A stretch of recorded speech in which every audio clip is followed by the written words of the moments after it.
Kita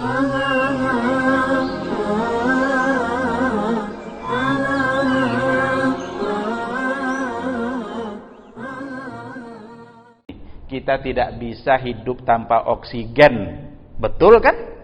Tapi sayangnya dia titik di situ. Seharusnya tidak titik, koma itu. Masih ada sambungannya. Yang menciptakan oksigen siapa? Nah, kalau orang yang mengajarkan Allah saja mau dipenjara, siapa yang mau mengajar anak-anak kita? Ma'asyiral hadirin wal hadirat sidang jemaah zuhur yang dimuliakan Allah. Mari kita awali tausiah kita dengan memperbanyak ungkapan puji dan syukur kepada Allah Subhanahu wa taala atas segala limpahan nikmat dan rahmatnya yang selalu tercurah dalam setiap detik hidup yang kita jalani. Tidak ada satu detik pun hidup yang kita jalani kecuali pada saat itu pasti ada nikmat Allah yang menyertai kita. Oleh karena itu jangan sampai nikmat yang diberikan oleh Allah kita gunakan untuk menjauhkan diri atau kita gunakan untuk sesuatu yang justru dimurkai oleh Allah Subhanahu wa ta'ala. Ini sesuatu yang sangat tidak pantas, sangat tidak wajar. Kelebihan umur yang diberikan oleh Allah itu adalah nikmat. Tapi berapa banyak orang yang dilebihkan umurnya, tapi umurnya habis untuk memperpanjang catatan dosa. Kelebihan harta yang diberikan oleh Allah itu juga nikmat. Tapi tak sedikit orang yang dilebihkan hartanya oleh Allah, justru hartanya itu habis untuk menambah jumlah dosa.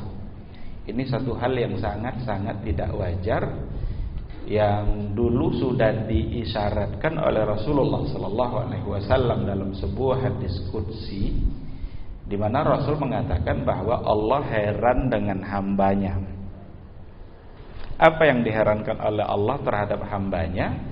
Di hadis qudsi itu dikatakan bahwa karena setiap saat nikmat Allah itu turun untuk hambanya, tapi setiap saat juga catatan dosa mereka naik ke atas arasnya Allah. Ini rupanya yang diherankan oleh Allah Subhanahu wa ta'ala. Maka kita jangan masuk dalam kelompok yang diherankan ini, tapi kebalikannya kita harus masuk dalam kelompok orang-orang yang syakiri, orang-orang yang bersyukur, untuk kemudian Allah menambah nikmat bagi siapa saja yang bersyukur. Ayat yang paling sering kita dengar adalah la in syakartum la azidannakum. Jika aku tambah, jika kalian bersyukur, kata Allah, maka akan ditambah nikmat itu. Apa makna bertambah nikmat? Bertambah nikmat itu ada dalam dua kemungkinan. Ada bertambah dari sisi kuantitas, jumlahnya yang bertambah. Dulu dapat 5, sekarang dapat 7. Dulu dapat 7, sekarang dapat 9. Itu bertambah secara kuantitas. Dan kebanyakan kita menganggap bertambah nikmat itu hanya dari sisi ini. Padahal ada bertambah nikmat dalam artian yang kedua, bukan kuantitas tapi kualitas. Mungkin yang kita dapatkan sama dengan yang sebelumnya, tapi kualitasnya berbeda. Dulu dapat 5, kurang rasanya ridha kita, kurang rasanya puas kita. Tapi sekarang dapat 5, berbeda perasaan kita. Dulu dapat 5 memunculkan banyak masalah, sekarang dapat 5 menyelesaikan banyak masalah. Itu berarti bertambah nikmat dari sisi kualitas. Dan setiap kali dikatakan nikmat, jangan hanya yang terbayang oleh kita adalah harta, yang terbayang oleh kita adalah materi, yang terbayang adalah uang. Tidak. Karena kalau nikmat itu hanya dalam bentuk uang dan materi, niscaya nikmat akan bisa kita hitung. Tapi kata Allah, wa in ta'uddu ni'matallahi la tuhsuha. Jika kalian coba-coba menghitung nikmat Allah, gak akan pernah selesai kalian hitung. Habis air laut itu jadi tinta, pohon-pohon itu jadi pena. Habis air laut itu belum selesai kita menuliskan nikmat Allah Subhanahu wa ta'ala. Oleh karena itu bukan hanya materi, bukan hanya uang. Kesadaran dalam beribadah, itu adalah nikmat. Dulu ketika dengar azan kita cuek-cuek aja. Yang main domino, yang minum di warung kopi, minum warung kopi. Sekarang ketika dengar azan, ada hati kita berkata, oh Allah sudah memanggil, kalau begitu saya harus sholat. Itu saja sudah nikmat yang sangat besar. Kesehatan, nama baik. Nama baik adalah nikmat, maka tidak boleh kita rusak nama baik orang. Karena kalau merusak nama baik, berarti kita ingin mencabut nikmat Allah dari diri dia. Maka berdosa kita. Allah berikan nama baik, kita ingin menodai kebaikan yang ada pada nama dia itu. Nah ini, oleh karena itu kita harus menjadi hamba Allah yang syakirin. Sama-sama kita juga bersalawat dan salam untuk Rasulullah sallallahu alaihi wasallam. Allahumma salli ala Muhammad wa ala ali Muhammad. Mudah-mudahan kecintaan kita kepada beliau selalu tumbuh, selalu kita pupuk, sehingga hati kita sudah dipenuhi oleh cinta kepada Rasulullah sallallahu alaihi wasallam. Salah satu dari bukti nyata cinta itu adalah kita ingat-ingat, kita sebut-sebut dalam selawat dan salam. Ada sebuah pepatah Arab berbunyi, man ahabba syai'an aktsara min dzikrih. Siapa yang mencintai sesuatu, dia pasti akan sering-sering menyebut. Mustahil dia cinta kalau tak pernah dia ingat.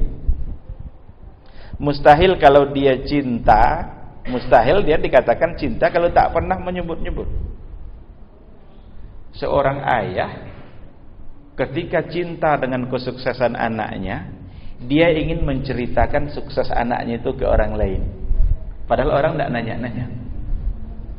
Anaknya lulus UI, lulus UGM, digiring ceritanya agar sampai ke sana. Dia ingin menceritakan. Padahal orang tidak ada nanya-nanya. Kenapa demikian? Berarti dia suka dengan kesuksesan anaknya. Kalau kita cinta kepada Rasul, maka yang paling pantas untuk kita berikan kepada dia adalah ungkapan salawat dan salam sebanyak-banyaknya. Rasul mengukur kebakhilan seseorang dengan tidak maunya bersalawat kalau didengar namanya disebut.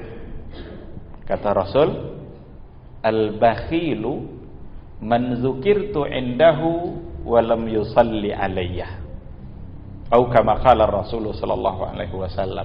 Orang yang bakhil itu adalah orang yang apabila disebut nama saya, didengarnya nama saya disebut, walam yusalli alayya, tapi dia tidak balas dengan selawat dan salam. Itu bakhil.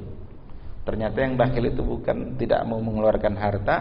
Kalau tidak mau mengeluarkan harta, oke, karena ada keberatan apa yang dia punya lalu dikeluarkan. Tapi memberikan ungkapan selawat dan salam ketika nama Nabi disebut tak mau juga, ternyata itu lebih bakhil dari yang tidak mau mengeluarkan harta. Karena tidak ada yang dirugikan dia, tidak ada sesuatu yang membuat dia menjadi rugi. Tidak rugi waktu, tidak rugi harta. Justru yang didapat adalah kebaikan-kebaikan dengan memperbanyak selawat dan salam. Mudah-mudahan kita mendapatkan syafaatnya di yaumul mahsyar nanti, yauma la yanfa'u malun wala banun illa man atallaha biqalbin salim.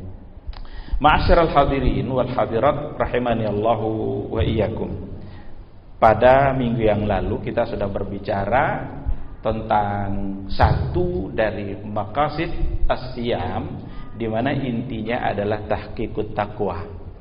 Bagaimana kita membuktikan ketakwaan melalui ibadah Ramadan. Sudah beberapa contoh dulu, kalau kita masih ingat yang saya sampaikan, walaupun tidak semua poin-poin yang tahqiqut taqwa yang sudah tersampaikan, tapi setidaknya mudah-mudahan terwakili. Karena kalau kita bicara soal ketakwaan dan kita hubungkan dengan ibadah Ramadan, itu penjabarannya saya yakin akan sangat panjang sekali. Salah satu dari sisi yang kemarin tidak kita sentuh, tidak kita singgung adalah ketika ibadah Ramadan itu akan membangun jiwa spiritual dalam kejujuran, al-amanah. Ibadah Ramadan akan membangun sifat amanah dalam diri kita. Banyak hal-hal yang kita berani melakukannya sendiri kalau di luar Ramadan. Tapi kalau dalam Ramadan sendiri pun kita tidak lakukan. Padahal kita sendiri. Kenapa kita tidak lakukan? Karena puasa. Kita tahu kalau kita sekarang ini sedang berpuasa dan Allah sedang memantau kita. Ini bimbingan kejujuran. Kalau ada pengumuman tidak boleh merokok, kadang orang pergi ke toilet agar bisa merokok. Tapi kalau dia sedang berpuasa di toilet pun dia sendiri akan merokok deh. Ini makna nilai kejujuran yang akan dibangun oleh ibadah Ramadan. Karena kita tahu bahwa ketidakjujuran itu akan merusak pahala Ramadan. Dan ternyata al-amanah, as-sidq wal amanah, sifat yang namanya jujur, ini adalah modal utama dalam menyelesaikan berbagai persoalan hidup kita, baik pada level pribadi atau pada level negara. Dengan kejujuran banyak persoalan yang bisa kita selesaikan, dan dengan tidak jujur banyak persoalan yang akan muncul. Maka persoalan dalam kehidupan kita rata-rata kembalinya ada karena ketidakjujuran. Problema rumah tangga terjadi karena ketidakjujuran. Suami sudah tidak jujur kepada istri, istri sudah tidak jujur kepada suami. Problem negara banyak muncul karena sudah tidak jujur. Pemimpin sudah tidak amanah, hakimnya sudah tidak amanah. Kalaulah nilai-nilai kejujuran ini bisa dibangun dalam diri kita melalui Ramadan, saya yakin satu persatu persoalan kita akan selesai. Wartawan ketika memberitakan sesuatu, beritakan yang jujur. Sekarang susah kita nyari berita yang benar. Baru kita baca satu berita, 1 menit berikutnya datang berita yang berbeda. Ini yang benar yang mana ini? Maka hidup bersama ketidakjujuran itu sangat menyengsarakan. Kalaulah hakim itu sudah memutuskan perkara dengan jujur, tidak akan begini negara kita. Kalaulah pemimpin itu jujur kepada rakyatnya, aman kita. Anggaran-anggaran negara itu dengan kejujuran selesai itu untuk rakyat.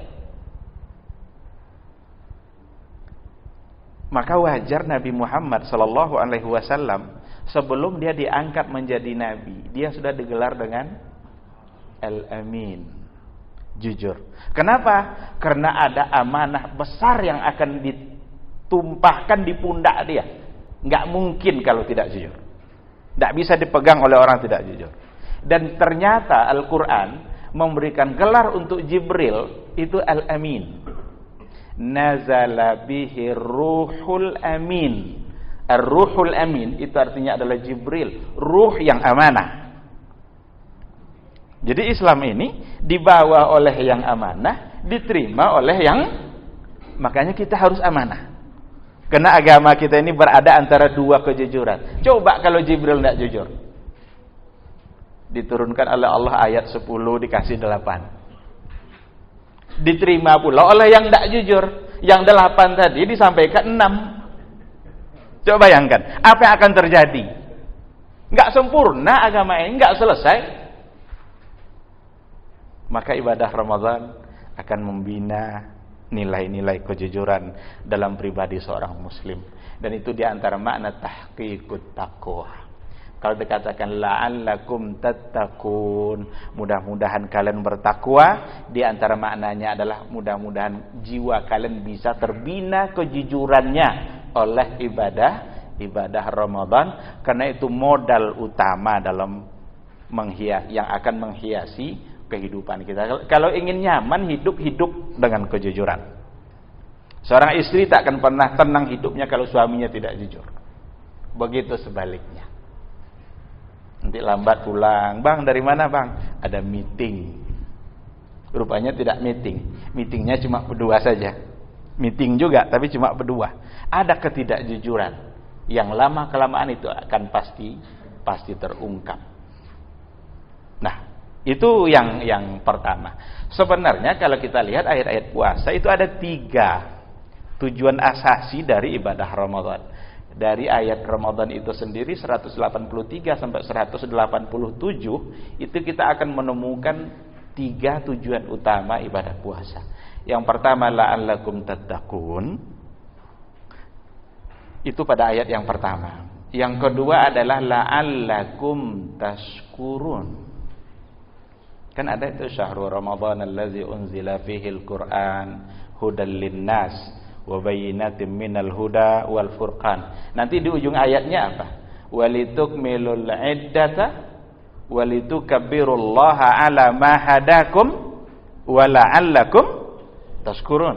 Berarti yang kedua la'allakum tashkurun. Yang kedua, yang ketiga ada pada ayat yang sesudahnya. Wa iza sa'alaka ibadi anni fa inni qarib ujibu da'watad da'i idza da'ani falyastajibu li wal yu'minu bi la'allahum yarshudun. Dalam ilmu nahwu la'alla itu huruf dalam ilmu nahwu disebut dengan huruf litaraji. Tarji itu artinya adalah huruf di mana harapan bisa tercapai. Tujuan yang diharapkan tapi mungkin dicapai. Karena ada tujuan diharapkan tapi tak mungkin tercapai. Kayak orang tua berdoa mudah kembali. Itu tamanni, bukan taraji. Kalau taraji harapan-harapan yang mungkin tercapai. Maka karena menggunakan la'alla berarti mungkin didapat. Sehingga tujuannya ada 3. Puasa akan menjadikan kita sebagai muttaqin, dan puasa akan menjadikan kita sebagai syakirin. Yang ketiga, puasa akan menjadikan kita sebagai orang-orang yang rasyidin. Mari kita lihat dalam waktu yang singkat ini 2 yang terakhir. Muttaqin sudah kita anggap selesai. Yang kedua, syakirin, syukur. Kita perlu berpuasa untuk membina rasa syukur. Kenapa demikian? Karena dalam puasa itu ada proses penyetaraan. Ada proses di mana orang-orang yang diberikan kelebihan mesti ikut mencoba bagaimana nasib orang yang selama ini mungkin dianggap kurang. Bahkan orang-orang yang kurang diajak untuk sama seolah-olah dia berlebih. Kenapa zakat fitrah itu menjadi kewajiban semua? Zakat fitrah itu bukan kewajiban orang kaya, tapi kewajiban yang beriman. Miskin pun dia wajib bayar zakat fitrah. Kenapa demikian? Agar dia pernah merasakan bagaimana nikmatnya memberi. Meskipun sekali setahun. Selama ini kan minta-minta. Seolah terhina dia dengan meminta itu. Tapi dalam Ramadan tidak, tangannya di atas. Karena dia ikut memberi. Jadi yang kaya diminta merasakan bagaimana laparnya si miskin, yang miskin diminta ikut merasa bagaimana nikmatnya memberi. Maka hari raya itu kita kaya semuanya. Tidak ada yang miskin. Ini proses dalam membangun kebersamaan tadi. Maka Ramadan akan membentuk orang-orang yang syakirin. Dan ternyata memang kebahagiaan itu ada pada konsep syukur. Jiwa kita akan bahagia dengan bersyukur. Orang-orang bersyukur adalah orang-orang yang mensyukuri apa yang ada pada dia, sehingga dia tidak iri dengan apa yang dimiliki oleh orang lain. Karena kalau kita selamanya atau selalu iri dengan yang dimiliki oleh orang lain, tidak pernah tenang jiwa kita. Minggu ini tetangga ganti kulkas, kita sakit kepala. Minggu depan tetangga ganti kursi untuk lebaran, kita enggak juga ganti-ganti. Kita sibuk mikirkan itu, enggak tenang jiwa kita. Tapi pada saat kita mensyukuri apa yang ada pada diri kita, dan yang diambil orang itu bukan hak kita, mereka ganti-ganti itu bukan dia ngambil rezeki kita, memang Allah yang memberikan dia. Dan dua-duanya adalah ujian. Kaya adalah ujian, miskin adalah ujian. Karena hidup dan mati intinya ada pada ujian. Allah ingin melihat siapa di antara kita yang paling profesional, yang paling baik. Maka kebahagiaan jiwa yang sesungguhnya ada pada rasa syukur. Maka bersyukurlah kita dengan datangnya Ramadan. Karena akan terbina kembali Allah Subhanahu wa taala terhadap orang-orang yang kadang kan kita lupa bersyukur. Lupa kita bersyukur karena terlalu banyak nikmat yang ada pada diri kita. Sampai-sampai akhirnya kita lupa bersyukur. Orang-orang seperti itu kadang-kadang diuji oleh Allah. diuji dengan sakit, diuji dengan musibah. Untuk apa itu? Untuk menyadarkan dia. Maka dalam kondisi seperti itu, musibah itu sebetulnya adalah baik bagi dia. Kalau kita pakai kendaraan, pikiran kita entah kemana-mana mikirnya, tiba-tiba dipelesetkan ban kendaraan kita, ditakdirkan oleh Allah kepleset, kita nabrak sesuatu yang membuat kita terjatuh. Tetapi terkadang terjatuh itu adalah baik. Kenapa demikian? Mungkin saja karena Allah ingin menghindarkan kita dari musibah yang lebih besar. Rupanya di depan ada truk yang besar, yang kalau kita tidak terjatuh, mungkin truk itu akan menabrak kita.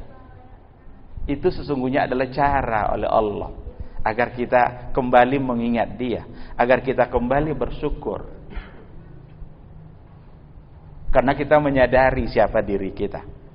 Oleh karena itu, ungkapan alhamdulillah itu apa sesungguhnya maknanya? Ini sesuatu yang tidak boleh luput dari ucapan kita dalam kondisi apapun, bahkan dalam kondisi musibah. Ya mungkin kalau mengucapkan alhamdulillah saat mendapat nikmat gampang, tapi mengucapkan alhamdulillah pada saat musibah ini susah. Tapi itu tingkat keimanan yang tertinggi. Kenapa demikian? Karena di balik musibah itu pasti ada kebaikan. Oleh karena itu, detik-detik waktu kita dalam Ramadan untuk membina itu semua.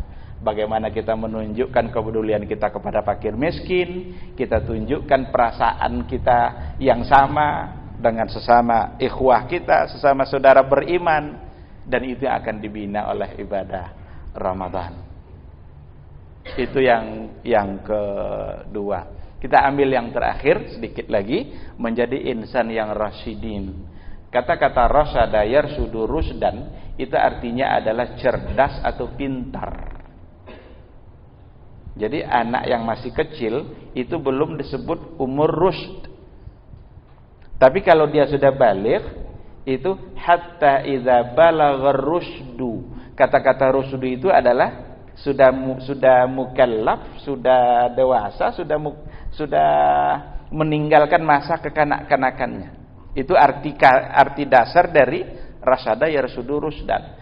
Kenapa ada dalam ayat Ramadan tadi la'allahum yarsudun? Agar kita menjadi cerdas, pintar.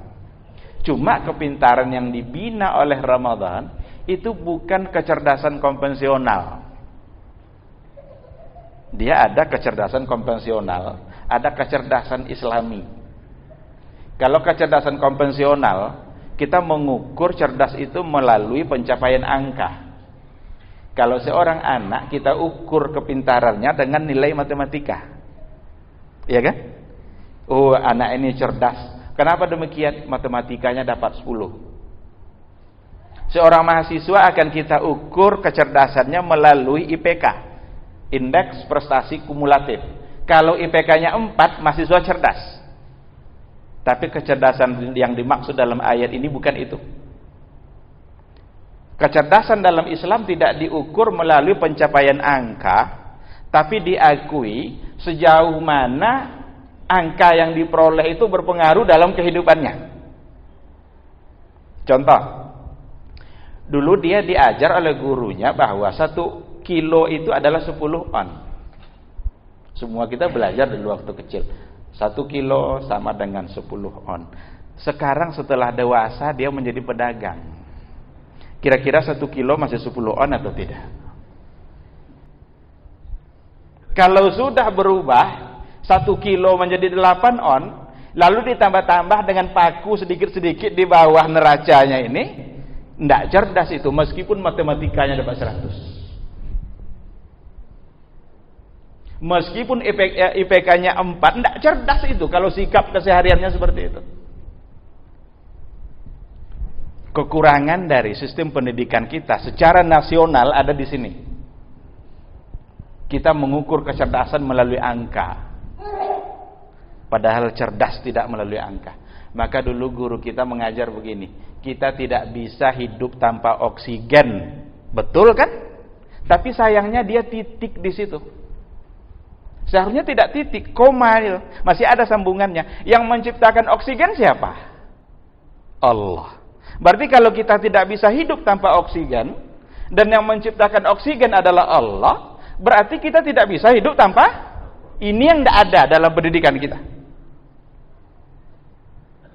Betapa semangatnya guru biologi kita mengajarkan kita tidak bisa hidup tanpa air. Betul itu, Al-Quran juga mengatakan. Wa ja'alna minal ma'i kulla syai'in hayy. Kami jadikan dari air itu segala-galanya hidup. Tanpa air tidak akan hidup kita. Tapi sayangnya guru kita titik dia di situ. Ada pertanyaan berikutnya. Yang menciptakan air siapa? Allah. Jadi kalau tidak bisa hidup tanpa air, dan air diciptakan oleh Allah, berarti kita tidak bisa hidup tanpa Allah. Ini yang tidak ada. Bahkan hari ini orang-orang yang ingin mengajarkan Allah itu dikriminalisasi. Negara kita ini negara mabuk. Orang mabuk kan tidak sadar dia dengan apa diucapkannya. Ini saya ngomong ini aja, ini bisa dilaporkan ini. Kriminalisasi. Ulama mau ditangkap, ini mau dipenjara. Dikiranya ulama semakin takut. Saya dulu kalau pidato ceramah biasa-biasa aja, tapi dengan kondisi sekarang ini malah semakin berani saya. Mau tangkap enggak apa-apa. Mati gara-gara ini kan bagus itu. Nah, kalau orang yang mengajarkan Allah saja mau dipenjara, siapa yang mau mengajar anak-anak kita?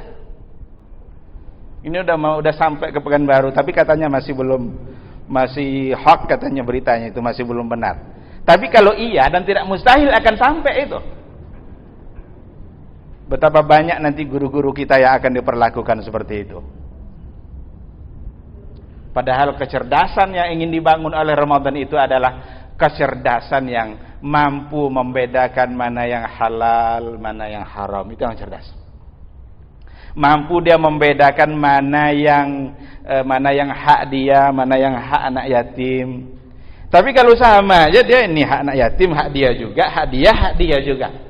Walaupun dulu paling cerdas dia, walaupun profesor dia, walaupun 5 gelar doktornya, tapi tidak bisa bedakan halal haram, paling bodoh di mata Allah. Ramadan ingin membina kecerdasan yang sesungguhnya. Bukankah kita selalu berhati-hati? Kita kan kalau berbuat, kita mau melakukan sesuatu dalam saat kita berpuasa, kita akan bertanya, ini perbuatan ini kira-kira merusak puasa atau tidak?